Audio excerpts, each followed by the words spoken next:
teman-teman pengacara channel, kami membuka ruang dan waktu berupa konsultasi hukum gratis.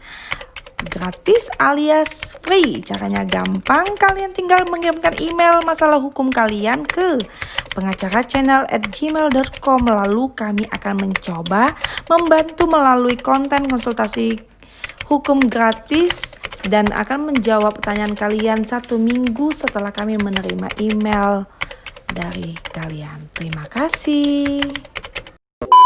Assalamualaikum warahmatullahi wabarakatuh.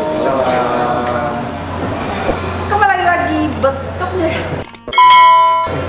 Assalamualaikum warahmatullahi wabarakatuh. Salam. Kembali lagi bersama kami di Pengacara Channel. Jangan lupa ibu ini ada konten juga ya, Dunia Nina. Ada channel Dunia Nina. Subscribe di sini. Dunia Nina. Iya, ada Dunia Nina. Dunia Nina. Bukan Dunia lain. Dunia Nina. Oke, siap. Oke, teman-teman Pengacara Channel, sekarang waktunya di konten konsultasi hukum gratis. Ada betul. Jadi mungkin ada teman-teman yang bingung ini konten apa, mungkin bisa dijelasin Pak? Ini kontennya Anda tanya kami jawab itu aja. Lanjut.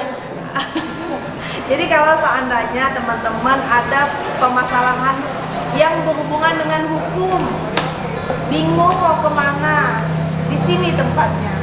Kenapa? Karena kami memberi ruang dan waktu, tetapi kami menerima permasalahannya hanya melalui Gmail di pengacarachannel@gmail.com. Silakan kirimkan masalah hukumnya, ceritakan secara detail. Kalau bisa nanti kami akan menjawab 1 minggu setelah kami menerima email dari teman-teman semua.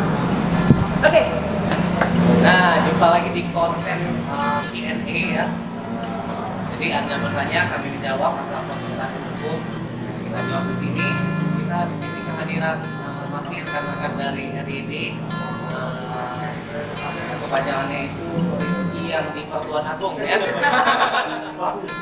Nama beliau ya. RID itu Rizky Ini dengan para senior lah ya, Bapak Eka dan Bapak. Ini yang senior. Tua. Senior orang tua saya. Nah, kita ada pertanyaan dari salah satu viewer kita ya, netizen yang terhormat. Dalam hal ini akan diterangkan oleh saudari Setali Purwani SH. Oke, nah tadi kami menerima email dari teman yang nggak bisa disebutkan namanya. Dia kirim emailnya begini, inti permasalahannya, Kak, aku punya kendaraan mobil itu aku dapatkan dengan cara kredit 3 tahun. 1 tahun, 2 tahun sudah aku bayar seperti biasanya. Ketika tahun ketiga, aku pengen beli mobil lagi. Akhirnya aku beli mobil lagi, karena bingung punya 2 mobil, 1 mobilnya aku bilang sama temanku, tolong mau ambil kan, dibaik ya di apa, kredit ya namanya, take over, tapi hanya tahu omongan ya, omongan, tetapi memang oleh temennya itu 1 tahun untuk terakhir dibayar sama temennya itu, sama si B dibayarnya sampai selesai dan sampai lunas. Tetapi ketika untuk pengambilan BPKB kan semestinya si A tetap harus hadir kan untuk pengambilan BPKB, tetapi ternyata si B mengambil BPKB mobilnya tersebut dengan cara membuat KTP palsu dan membuat surat kuasa palsu yang tanda tanganinya sendiri. Nah, bagaimana Kak sanksi pidana atau sanksi hukum yang bisa menjerat temanku itu, katanya kayak itu. Dan langkah-langkahnya seperti apa? Terima kasih. Solusinya. Ya, solusinya bagaimana kayak? Karena sekarang si B menghilang entah kemana. Hilang dengan BPKB dan unit Mobilnya itu. Asik nih. Ya, gimana tuh? Oke, yang pertama sih mungkin aku dari saya dulu ini terkait tentang piutang lembaga jaminan finansial. lembaga pembiayaan Lembaga pembiayaan salah ya. lembaga pembiayaan. Jadi si A kredit mobil dengan sebuah lembaga pembiayaan dengan durasi kredit 3 tahun. Jadi sudah jalan 2 tahun, tinggal sisa di tahun pertama ingin melakukan pelunasan. Jadi si A ini selaku prinsipal kemudian mau beli mobil atau sudah beli mobil lagi malah. Sudah beli mobil. Sudah beli mobil lagi ya. Jadi mobil sudah kebeli, merasa banyak banget kendaraan pakai satu kan. Jadi satunya dia mau take over lah ke temannya. Yang kita sebut tadi si B. Mobil kayak gitu gambarnya. Ya, betul. Oke, jadi secara prinsipnya sebenarnya tindakan awal itu aja udah sedikit berbahaya Pak ya. Tapi memang dalam praktek tidak terlalu bermasalah kalau pada pihak mengaminkan, iya kan maksud saya. Jadi kalau udah sepakat, baik pihak lembaga pembiayaan, si A ini dan si B ini udah sepakat, itu nggak jadi masalah. Tapi kan yang jadi masalah kemudian menjadi masalah dengan si B. Jadi kalau tadi dari kasusnya si B kemudian memasukkan data, ya, memasukkan data. Nah, ini kalau saya tangkap dari saya ada kesalahan juga dari pihak lembaga pembiayaan yang seharusnya kalau pelunasan kemudian pengembalian berkas untuk setelah pelunasan kredit harus dan dalam syarat itu wajib adanya prinsipal di situ. Kehadirannya. Kehadiran prinsipal itu wajib sifatnya. Nah, untuk apa? Untuk yang kayak gini, menghindari pemalsuan, menghindari penipuan. Nah, kalau udah kayak gini, malah ribet lagi. Sebenarnya memang wajib, Pak. Tapi memang bisa dikuasakan. Nah, dikuasakan yang menjadi masalah itu adalah surat kuasa yang dibuat sama si A yang diserahkannya kepada pihak finance-nya tadi, pihak pembiayaannya tadi. Kuasa yang dibuat si B. Si B kalau ya. Oke. Si B dipalsukan sama dia. Jadi dia tanda tangan sendiri dan dia membuat KTP-nya sendiri dan mungkin bisa. Aku bingung ya, kok bisa lembaga pembiayaan perusahaan yang sudah sebesar itu bisa mengeluarkan BPKB Hanya bermodalkan. ya bermodalkan KTP. Mestinya meskipun dipalsukan kelihatan kalau sudah enggak kan. Nggak memegang prinsip kehati-hatian Iya, sebagai lembaga. artinya dia ada tidak telitian, apa namanya? Iya. Mancing. 5C14F ya kan? Iya. Nah di situ, jadi si A tadi datang ke perusahaan tersebut dan si perusahaan itu cuma bilang kami nggak salah apa-apa karena kami sudah melakukan seperti yang telah Jadi tunjukkan ya KTP yang sudah ditunjukkan, kuasanya sudah jelas, sudah ada buktinya. Tuh lihat tanda tangan itu juga udah jauh beda. Mestinya kan kalau dari Itu tanda tangan kuasanya, maaf, kuasanya notaris enggak, kuasanya dia buat sendiri pakai ketikan, namanya pihak pertama itu aja kita. udah nggak taat kepada asas kehati-hatian sebagai lembaga pembiayaan. Lembaga pembiayaan itu harus kuat dengan asas kehati-hatian, baik untuk dia internal maupun dia eksternal ke nasabah. Nah, terus apa yang bisa dilakukan sama si A tadi? Silakan Pak Hedi. Tolong Pak. Mungkin ya untuk upaya hukum yang mungkin nanti bisa dilakukan mungkin nanti untuk upaya hukum yang masih bisa tanggung jawabkan untuk A ya pertama mengenai pemasukan tadi dari KPP atau segala macam ya sebenarnya bisa melakukan tindakan wajib mengenai adanya unsur pemalsuan baru lalu nanti bisa juga ditarik lebih jauh mengenai siapa saja sih kira-kira pihak yang dihubungi untuk memasukkan surat. Nah Nah, dan kita juga bisa kira-kira untuk meminta pertanggungjawaban secara ke lembaga pembiayaan, Pak. Nah, karena seperti kita jelaskan tadi, kenapa mereka tidak lebih mendalami atau menerapkan lagi mengenai prinsip kehati-hatian tadi. Seperti contohnya surat kuasa yang tidak dinotariskan, ataupun tanda tangan yang sudah dibilang tadi jauh berbeda, sebenarnya itu sudah masuk ke unsur pidana terkait pemalsuan tadi. Nah, mungkin nanti bisa kita minta penjelasannya dalam laporan polisi tadi. Itu tidak mengkonfirmasi ke prinsipal ya? Iya. Juga tidak Itu ya, ditampilkan. di permasalahan. Artinya yang bisa kita si A itu dia bisa melakukan si B dan perusahaan biaya itu A yang bisa dilakukan B, ya kan?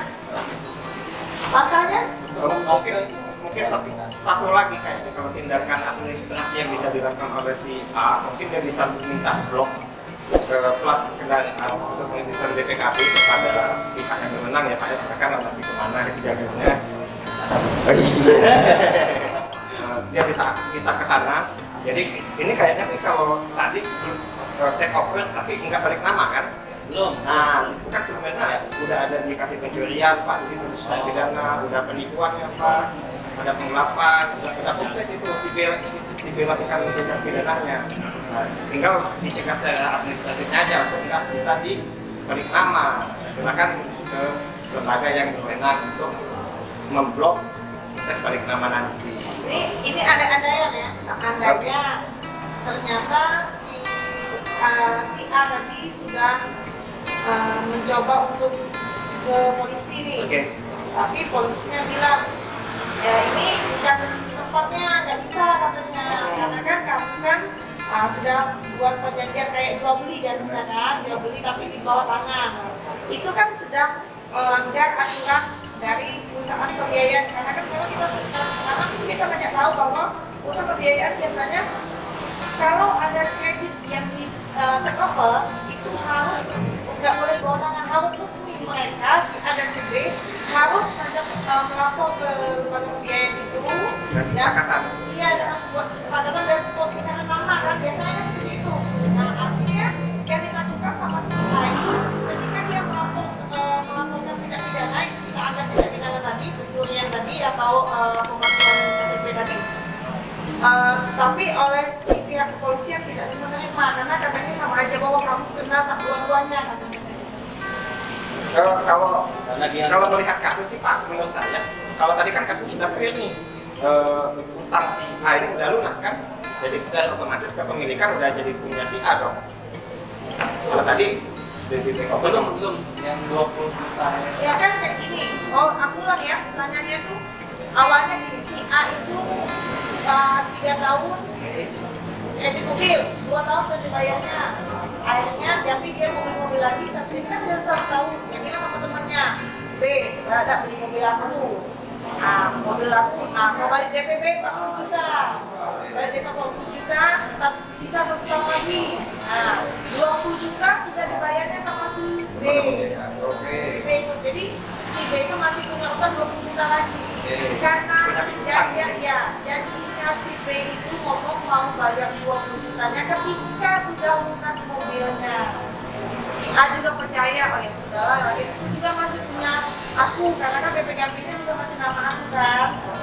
Ternyata di akhir tahun setelah pelunasan, si A itu si B itu dia menghilang dengan membawa BPKB yang sudah dilakukannya untuk pengambilan BPKB-nya tersebut tadi. Mungkin sebenarnya kayaknya kalau BPKB udah bisa diambil, jadi udah lunas dong Pak. Memang jadi lunas. Ya, jadi kalau kredit udah lunas, makanya yang bisa melapor si A, pemilikan udah jelas. Secara kependataan, leasingnya udah selesai, kepemilikannya kalau tadi benda ini dimiliki oleh 2 subjek hukum, lembaga pembiayaan dan si A, kemudian karena telah lunas, secara otomatis sudah menjadi haknya si A 100%. Nah, jadi kalau mau balik ditarik ke pidana, tidak kalau kerugian hilangnya mobil ini, kerugiannya ditanggung hanya oleh pihak si A, bukan si B, bukan si lembaga pembiayaan. jelas apa? Sebenarnya kalau ada permasalahan lagi karena yang ini kan sudah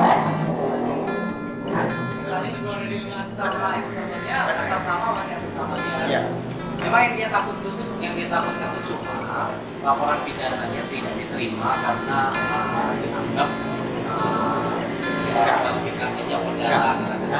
Harus dituntut dong, harus dituntut dong, Pak. Harus dituntut. Mungkin memang beda-beda tipis antara perbuatan perdata dan pidana ini, tapi bisa dituntut tetap. Kalau tadi penipuannya kenapa? Pemalsuan sudah jelas, Ya, sudah pemalsuan sangat jelas. pasti. Kemudian pencurian jelas banget, sudah jelas banget karena statusnya seperti itu dilunas. Nah ini nih satu lagi, secara hukum keperdataan yang tidak pernah jadi masalah itu utang itu bebas siapapun yang mau bayar. Aku punya utang ke ibu sekalian, Pak Wedi mau bayar, dia monggo. Ya monggo, utang tuh jaminannya rumah. Nah, tapi kalau bapak bayar rumah, bayar utang ke sekalian kemudian bapak kata rumah enggak, kayak gitu mekanismenya. Tapi kalau bapak mau bayar utang aku, monggo. Tapi Ya, rumah nggak itu segampang itu untuk pindah tangan aset kita. Mau yang bayar siapa itu terserah. Nah, iya. Jadi mungkin sudah jelas ya teman-teman ya, yang kalau seandainya kasusnya seperti itu sudah pasti itu adalah tindak pidana, sudah buat unsurnya sudah masuk, sudah bisa kita laporin ke Yang pihak berwajib ya. berwajib. Terus upaya berikutnya secara administratif tadi ya upaya pemblokiran itu ya. Ya mungkin itu yang bisa dia. Saya pencegahan ya Pak. Iya betul agar mencegah tidak ada upaya balik nama. Mungkin kalau buat netizennya Pak, bisnis, jangan terlalu udah dekat banget nih, Iya benar. jangan mengandalkan asas Itu itu Pak. ya itu Iya. ini pesan moralnya ya, pesan moralnya itu memang terkadang kita ketika kita mempercayai seseorang teman atau keluarga, bahkan satu saudara